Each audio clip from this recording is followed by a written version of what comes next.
Hey man, so you've played around with the Erode Dilate tool and the rank tool, and you're like, Huh? What's all this crap do? Looks the same. Looks the same to me. Yeah, let's delete it. let me tell you, it's not the same. And I want to explain to you why. Very simple and in detail. So with that said, let's dive right into it. Hey! That is how it's supposed to sound.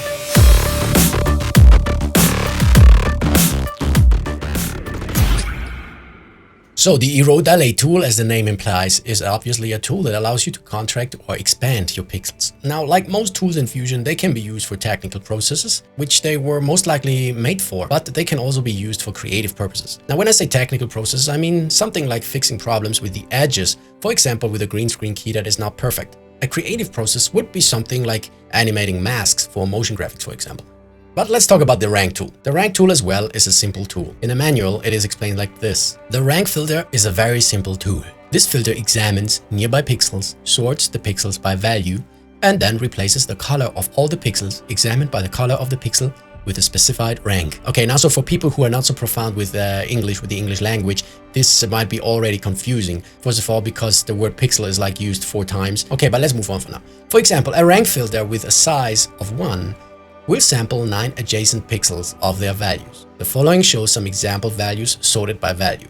Now you get this list here, and you don't know what to do with this, of course. And then it goes on with a blur filter with the same size would average these values together to produce a value of 3.9. A rank filter lets you choose a value from the list to select. For example, a rank of 4 would select the 4th item in the list, producing a value of 0.5.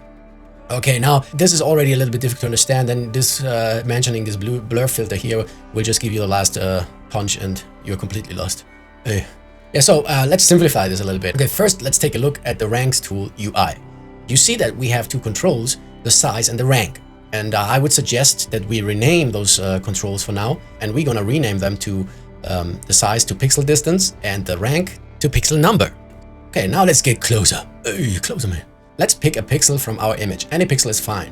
Now let's refer to the pixel we have chosen as the center pixel. Now if we take a look at the pixel distance, it says 1. What that means is that the rank tool is sampling 1 pixel in all directions from the center pixel. So we get a total of 9 pixels with the center pixel being included.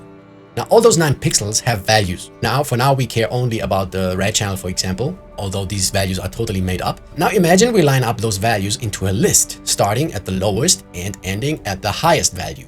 Now every value in that list gets a number, call it an ID or a rank, again starting at the lowest value. So this is where the rank or the pixel number value comes into play, because here you choose one of the values from our list. So by using 0.5, we are choosing value number 5 from our list. And that is the value that the rank tool will replace the center pixel with. Now do not get confused with the term center pixel. Every single pixel is a center pixel because every single pixel has neighbors which will be sampled. So if we move 1 pixel down, every pixel next to this center pixel will be sampled as well, and all the values again put into a list. Since we haven't changed the pixel number, again number 5 is chosen to replace the center pixel. Since the center pixel is already 0.3 and matches the pixel value 5 from the list, no change occurs. Now the reason why it seems that the rank tool is also eroding your image is simply this. Here we have a shapes border. We're going to choose a pixel right at the borders. You can see that this center pixel has 3 neighbors with a value of 0.0. Now if we put all the values into our list, line them up, assign a number, we can see that number 1, 2, and 3 includes the very same value of 0.0. So the rank tool will replace our center pixel with that value. The same happens with the other pixels. So you sort of get a chain reaction resulting in your borders being crunched or contracted. Okay, now that was the math behind the rank tool, but when can we use those tools? Okay, here we have George. And the first thing we obviously can do with the Erode tool is making a mask smaller or bigger, contract or expand, as you can see here. There are all kinds of situations when you need this. For example, if we would create another mask, okay, same mask as this one, and now I take the eroded mask and I hook this into the new mask, and I set the paint mode to, let's say, average, and I zoom in here and let's tweak the erode. Now you can see that like this we can create sort of like an outline here. And depending on how you set the paint mode now, for example, multiply, and we invert the eroded mask, and then we get a perfect outline here. That's not perfect, but you know what I mean. We can also change it to average, and we get the outline with a 0.5 gray, and we can go back to the erode tool and do something like this. We can also soften the mask, and then we get sort of something like a light wrap, but then we have to switch back to multiply. But that's one case, for example. Another case is sometimes when we have problems with the edges, we want to expand those edges here with the very same colors.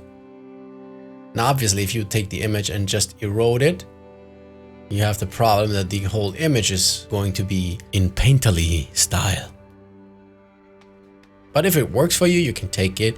You can switch the modes here to linear, Gaussian, or circle. The circle is the slowest one, but it gives the most precise result here. As you can see, the shapes are circular, so it sort of looks like a bokeh effect.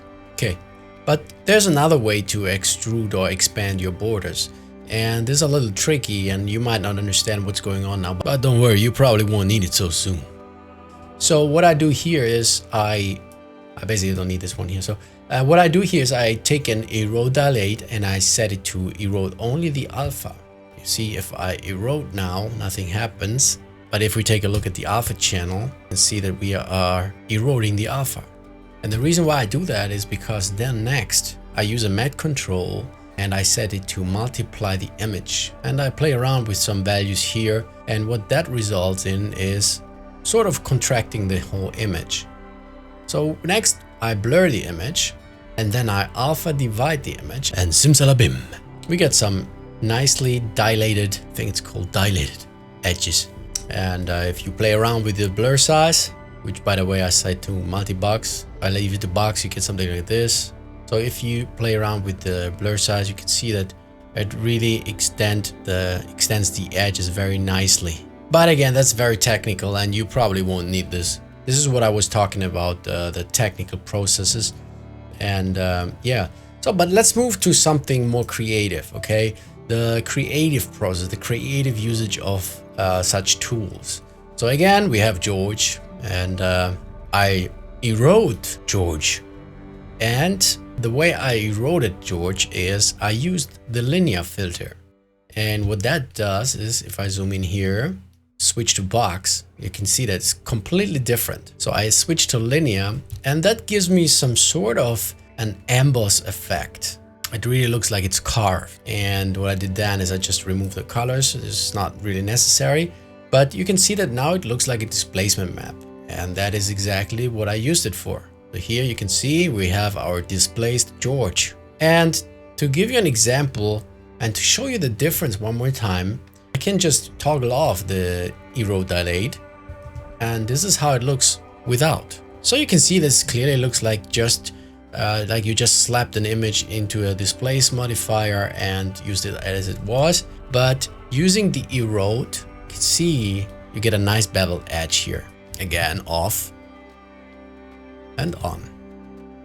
And then we added lights and rendered this thing out, and it still looks crappy, but adding ambient occlusion and a few color corrections will actually do magic.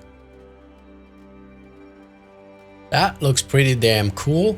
If you're hot now and you want to have this project file, support me on Patreon to get the project file.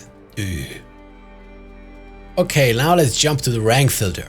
So the RankFilter, I myself don't really use it a lot, honestly, but to give you an example of what you can do with it, for example, here I have this spline and I use a noise to rank this thing up, something like this. And then I wrote it one more time and yeah, I end up with something like this. I mean, it's really something cheesy here, but I want to show you the difference, or actually the similarity to the erode dilate, because see, this is the RankFilter and this is the erode dilate, and that is why many people think that these are basically the same tools, but they're actually not. And I want to give you a very interesting example here with the screwdriver. Hey, suppose we have these two screwdriver here, the slot head and the Phillips head is it called in the US. You know that you can use the slot head screwdriver to actually screw the Phillips head, but you cannot do the opposite. You cannot use this screwdriver with these screws. And this is sort of what happens with the Erode and Dilate.